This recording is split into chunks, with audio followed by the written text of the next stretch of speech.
February na. May Feb-ibig ka na ba? Mahilig ka bang gumamit ng mga social media platforms or dating apps? Ma'am, excuse po, saan po kayo nagkakilala ng asawa mo? Nagkakilala po kami sa trabaho kasi dati po kami magkatrabaho. Tapos niligawan niya po ako ng personal, tapos sinuyo.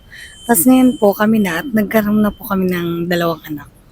Thank you po. Excuse me po, Yes, single or taken? single po ma'am. Pero may nakakausap po ako sa online. Nakilala ko po siya sa isang dating app. Pero hindi pa po kami personal na nagkikita.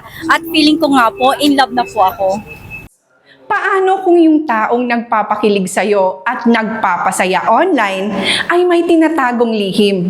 Sa likod ng mga sweet messages, I miss you and I love you, may mga taong ang hanap ay hindi kilig o pag-ibig.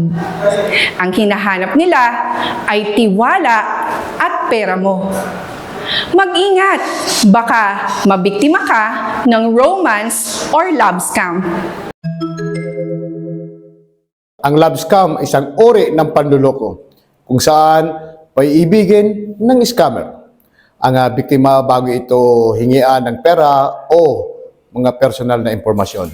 So, ang scammer ay karaniwang nagpapanggap na foreigner o overseas worker, nagtatrabaho sa ibang bansa upang makuha ang loob at ang tiwala. Mabilis ma-inlove, ayaw mag-video call, laging may problema sa pera, at humingi ng bank details, OTP, OID o mga personal na impormasyon, lalo-lalo na mga litrato o video ng biktima.